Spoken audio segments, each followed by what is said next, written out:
Hi, I'm here with Dr. Jill Stein here today for News to Share, and she has just announced her 2016 presidential run on the Green Party. And you spoke earlier about the idea of a Green New Deal, and can you tell the audience what does that mean? So a Green New Deal is like the New Deal of the FDR era, where they were facing a depression and high unemployment. And we actually have much higher unemployment than the figures would suggest. There are probably 20 million people who need a full-time job because so many of the jobs created have been part-time and temporary jobs. So while the unemployment rate is coming down, it really doesn't reflect that, people's needs are being met by any means. So in many ways, we're similar to that period of the Great Depression. They had a New Deal to fix it. We need a New Deal now, but we have another emergency as well, the emergency of the climate. So a Green New Deal would solve them both, putting everyone back to work, ensuring that everyone has the right to a living wage job. And many of those jobs would be focused on an emergency transition to 100% wind, water, and sun by 2030. Now, in 2012, you became the most successful female presidential candidate in American history. And looking forward to 2016, we have Hillary Clinton to your right and Carly Fiorina even farther to the right.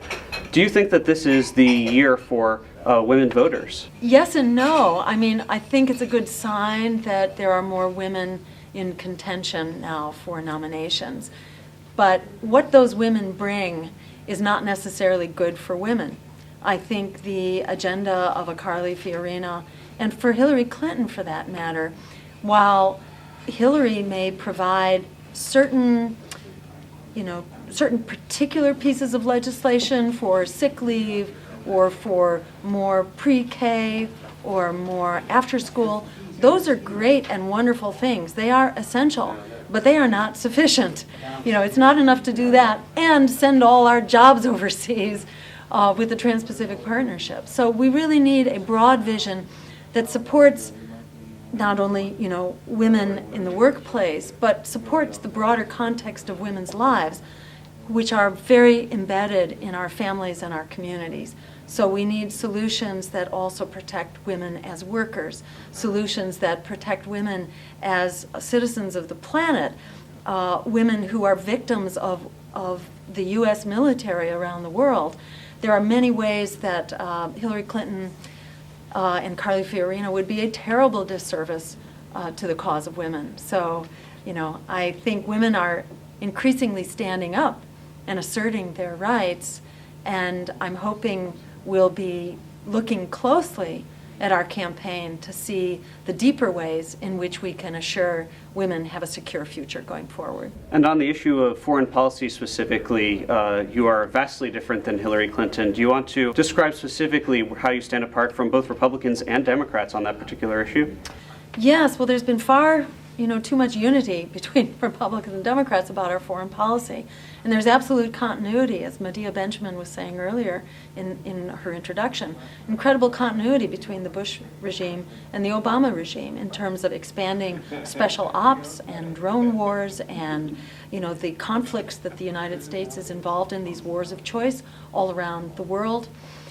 U.S. foreign policy now is basically that of total economic and military domination around the world, and we have over 700 military bases, and we spend over $1 trillion on the military-industrial security complex. What do we have to show for it?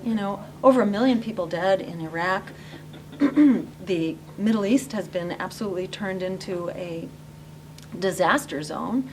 That using pure military force as a response to extremism only creates more extremism. So there are other solutions that need to be brought to bear, and we're calling basically for a foreign policy based on international law, diplomacy, and human rights. That's the basis from which we can assert our strength and we can create a more peaceful and just, secure world and return those resources back to our country and improve our security by actually meeting our needs here at home as well. On many issues like foreign policy, you have clear appeal to somebody who is a liberal voter, a Democrat who may not be satisfied with the nominee that their party produces. Do you think that you have appeal to disenfranchised Republican voters? What would be your message to a Republican who's not happy with their nominee? Absolutely. You know, I think in many ways, libertarians, conservatives, and Greens really converge around the things that are most fundamental and most important to us both.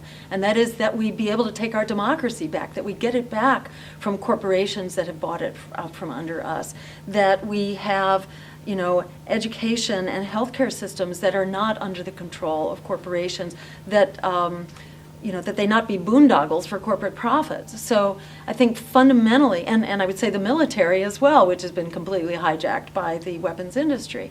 So I think we are completely on the same page, and we share core values about having a democracy which is truly of, by, and for the people, that we restore our civil liberties, we restore the freedom of the press, we call off the war on whistleblowers and the press, we restore our right to protest, for redress of grievances, our right to privacy, you know, the fact that we can be thrown in jail, imprisoned, you know, without charge or trial as part of the NDAA. This is too is a cause that you know, conservatives and Greens completely share. The drug wars as well, putting an end to the drug wars.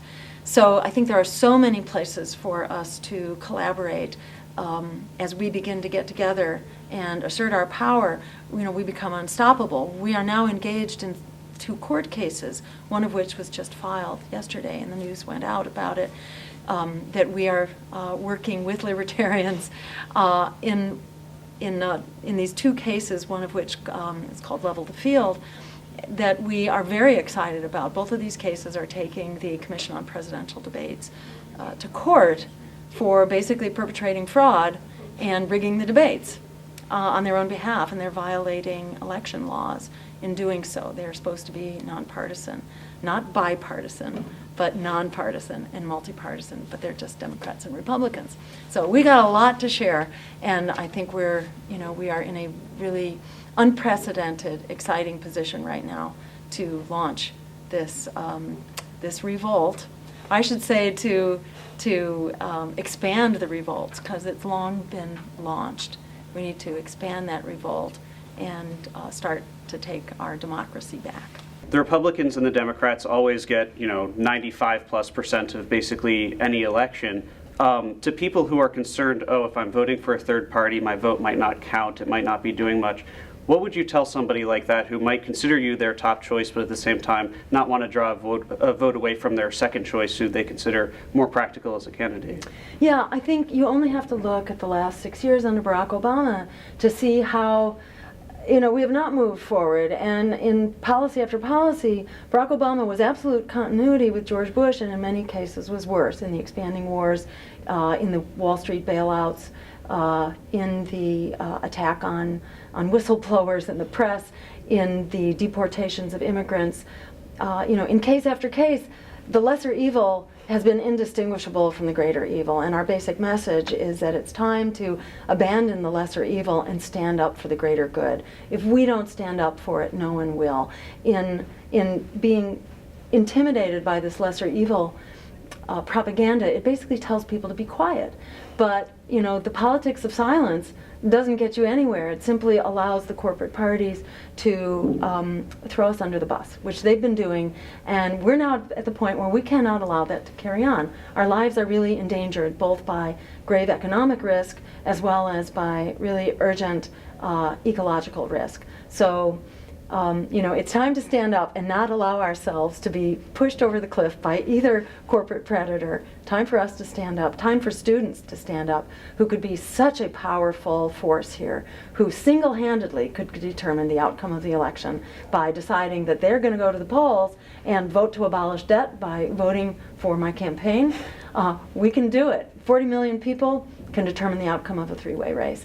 So I would say, don't let them bludgeon you into a position and a mindset of powerlessness. Time to flick the switch in our own brains from powerless to powerful, and we can stand up and seize the moment and create that peaceful, just, green future that is in our hands. Great. Thank you very much, Dr. Jill Stein. Thank you so much.